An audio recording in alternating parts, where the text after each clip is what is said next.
Essa é Recife, uma cidade notável por muitas razões, históricas, sociais e culturais. Daqui saíram duas concepções diferentes sobre cultura, e essas duas ideias entraram em conflito. Foi um dos conflitos mais produtivos que o Brasil já viu. Esse é o nosso assunto de hoje.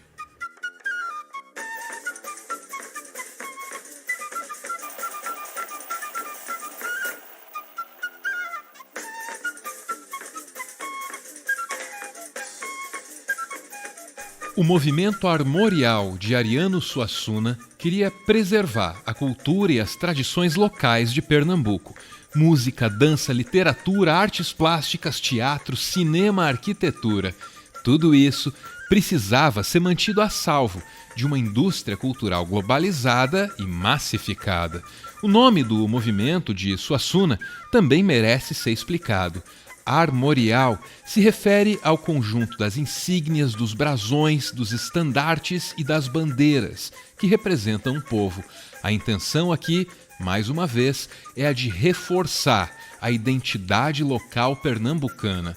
Surgido nos anos 70, o movimento armorial ganhou espaço dentro da Universidade Federal de Pernambuco e ganhou o apoio oficial da Prefeitura de Recife, além do apoio do governo estadual de Pernambuco.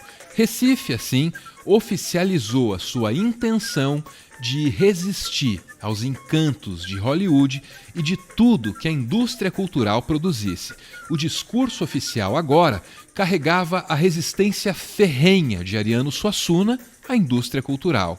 Nada passava batido ao senso crítico do mestre, nem mesmo o Indiana Jones. Mas mais recentemente, a gente tem a versão moderna de Gunga Din, Indiana Jones. Um filme que a gente vê, se diverte, interessante. Começa logo, a primeira cena, ele saqueando o patrimônio arqueológico de um país sul-americano. Começa por aí. Depois eu me lembrei de uma cena que ele estava no Cairo. Aí aparece um árabe, por acaso, um árabe. Aparece um árabe, todo vestido de preto. Aí o árabe pega aquela espada curva dos árabes, cimitarra, e começa a fazer evoluções assim, as evoluções mais elegantes do mundo. Aí Gunga Din mete a mão na cintura, Gunga Din não, Indiana Jones mete a mão na cintura, puxa o revólver, dá um tiro na caixa dos peitos dele, ele cai pronto, morto. A gente ri porque a cena é engraçada. Mas vocês estão vendo, por que o árabe, em primeiro lugar? Em segundo lugar, a superioridade de armas. Obviamente, a rejeição do movimento armorial à indústria cultural tinha lá suas motivações políticas. Os Estados Unidos, antigamente, quando queriam dominar um país, mandavam um ou dois porta-aviões e ameaçava com os fuzileiros navais, né? Mas hoje eles mandam Michael Jackson e Madonna. Não precisa não, é mais barato e é muito mais eficiente. Amparada pela academia e também pelos braços do poder local dedicados à educação e à cultura, a resistência do movimento armorial era dirigida apenas ao que vinha de fora. Esse movimento não combatia inimigos internos. Foi assim até os anos 90, quando tudo mudou radicalmente.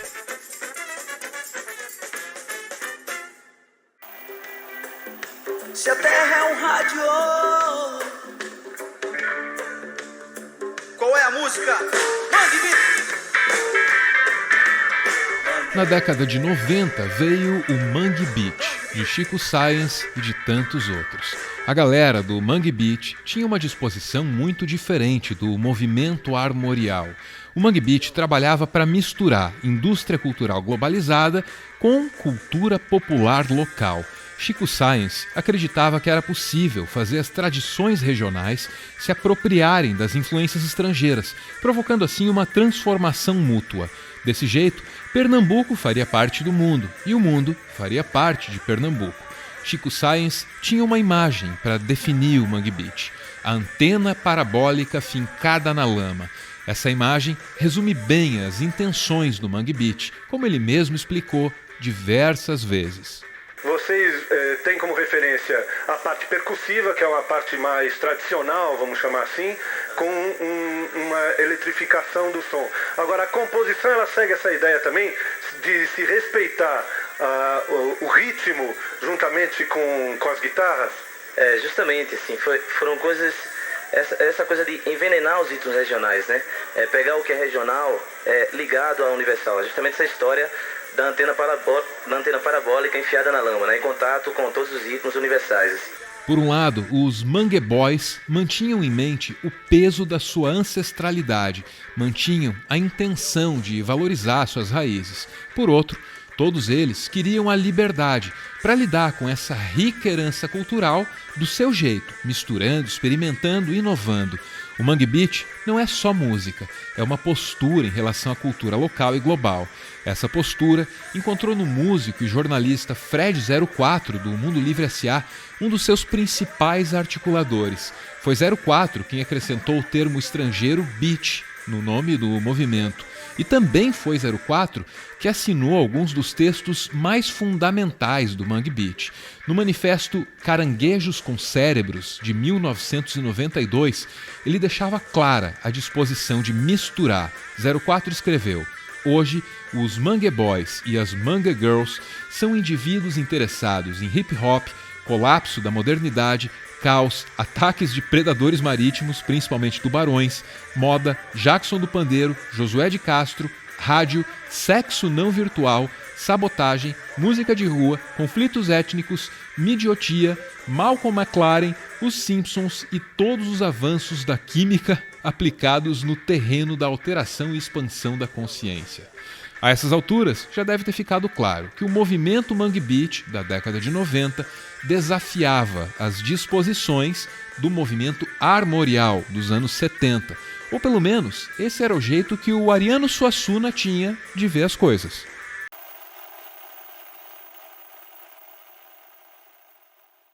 Estava começando a carreira dele e que é hoje muito prestigiado nacionalmente. E ele me disse, ele foi conversar comigo e começou dizendo: mestre, eu sou um armorial. Aí eu disse: então por que é que você se chama Chico Science?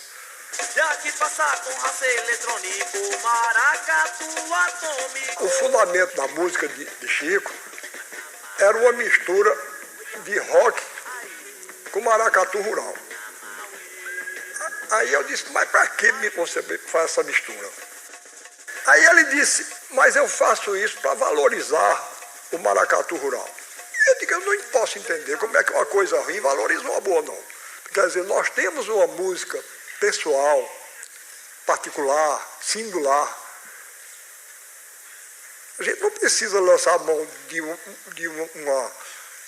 uma música exótica para fazer a nossa música, não. Temos isso e estamos abrindo mão por essa admiração embasbacada por tudo que nos vem de fora e que é marcada pelo gosto médio, que é a pior coisa que existe. Suassuna só se referia a Chico Science como Chico Ciência. Para ele, tudo no Mangue Beat parecia um assinte, um desrespeito.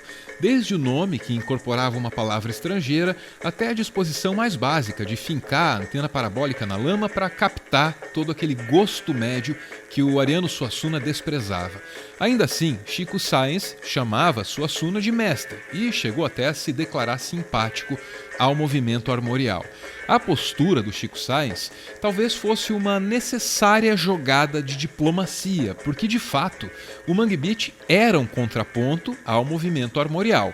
Isso fica claro nesse que pode ser o melhor texto desse livro aqui, O alcance da canção. Aqui, a Letícia Batista tenta responder se o Mangue Beat é ou não um movimento de vanguarda. E fazendo isso, ela também nos ensina o que é vanguarda. O texto é uma delícia, mas o mais importante agora é que ele parece sugerir que o Mangue Beat veio como uma espécie de reação quase natural aos 20 anos de domínio do movimento armorial. A Letícia escreve: o Mangue Beat surge, então, por conta da necessidade sentida por jovens artistas de afastarem-se do tradicionalismo exacerbado presente na cultura pernambucana. Com isso, o confronto entre o movimento armorial e o movimento Mangue Beat fica parecendo muito mais do que o embate entre duas visões diferentes sobre cultura. Isso aqui agora parece um conflito geracional. Talvez você possa escolher o seu lado nesse conflito. Talvez o seu lado nesse conflito já esteja definido pela sua idade, pela sua formação. Ou talvez, e só talvez, você nem precise escolher um lado.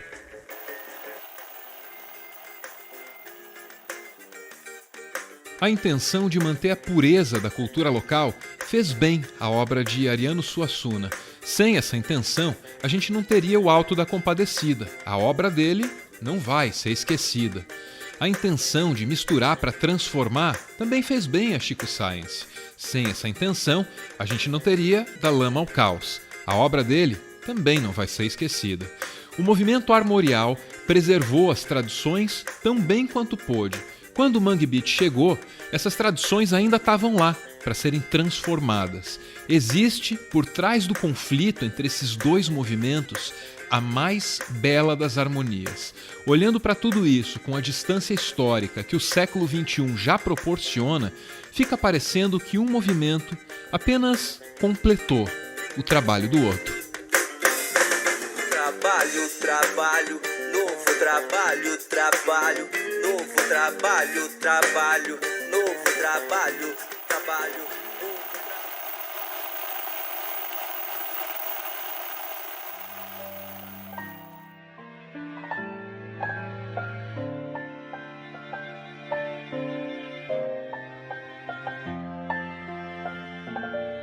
Muito obrigado por ver esse vídeo até o final. Como você já sabe, o Meteoro é mantido graças a uma campanha de financiamento coletivo. Quem participa ouve o nosso podcast, a gente gravou um agora esses dias, e também aparece aqui no finalzinho para receber o nosso agradecimento.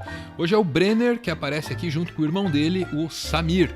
Samir, o Brenner, no e-mail bonito aí que ele me escreveu, me pediu para te mandar um abraço, então considere-se abraçado. O Brenner também me lembra aqui de uma citação de Skyrim, esse produto da cultura globalizada e massificada pela qual nós temos grande apreço. A citação é a seguinte: o que é melhor, nascer bom ou sobrepujar toda a sua natureza maléfica através de um grande esforço? Fica a pergunta. Beijo!